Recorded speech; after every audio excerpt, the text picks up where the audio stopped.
Shawl மூஞ்ச மறைச்சிருச்சு. பாருங்க என்ன பண்ணுறாங்க, அது எடுறான்னு சொல்கிறாங்க. மூஞ்சே தெரிலங்க.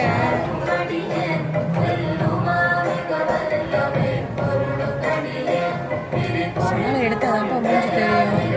ஷால் எடுறா.